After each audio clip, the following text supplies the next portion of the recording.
we spoke briefly about this whole macro issues. Let me start with the macro issues of planning, funding, and governance of large cities. As you look at this, these challenges, what is the biggest one? What's the sense?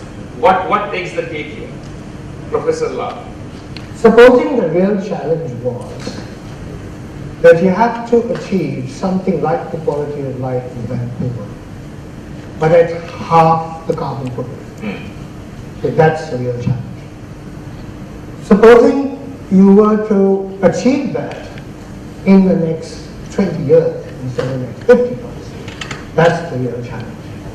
Okay? So I think that we are positioned in the process of development where we need to define our own targets somewhat differently from the visible images and the attractions of the beautiful world that is far afield.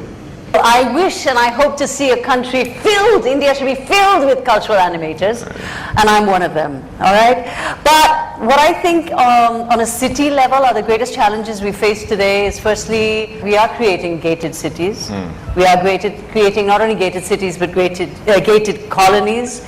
We're getting more and more ghettoized, and as well as economic disparity, which is just increasing and increasing and increasing, and it's not only increasing, it is in your face. So the one thing we're forgetting here, which you brought up, is the human being.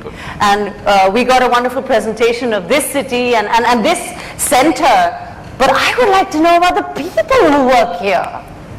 I want to know what they go through. They are the wonderful inventors of this place. This brick and mortar and the cars are an outcome of the people. And I want to know their journey and what fires them and what enlightens them when they walk into this magnificent building. What is it that they feel charged by that makes them go to work every day and get excited about what they do and put their best forward to create the best possible car? We forget that. We forget the human spirit, and that's what I'm concerned with. A city is obviously a mix of the hardware and the software. And in today's context, and from my perspective, when we move people from one city to other or one location to the other, it's very interesting to see what is it that they are looking for.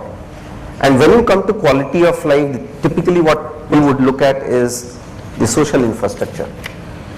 As simple as thing as, if my child was to live here, is he or she going to get an all-round development? Are there going to be avenues like the music and arts, apart from the schooling, the tuition, the whole peripheral? People look at access from the airport, from the railway station, how far is it, how quickly can I get there? It's not only the concrete jungle what people are looking at. And that's my perspective of how people have started looking at when they make a choice about staying in a place. If you look at Bangalore at a regional scale, the city has experienced 56% decadal growth the last 10 years. That means it's a phenomenal increase of number of people coming in, and it has actually added value to the city's GDP. But what is important is there is no economic integration in the city. The city is increasingly becoming quite, there are almost two extremities in the city. If you go into Bangalore, you will not see slums. I think that's a fantastic character about Mumbai. The rich and the poor coexist. It's not the case in Bangalore. And it is going to cause a much later problem for the city to deal with, because the economically weaker section are being pushed further and further out on the peripheries of the city, and they are forced to commute longer distances, while the more affluent people talk about, or crib is the word, about traffic congestion.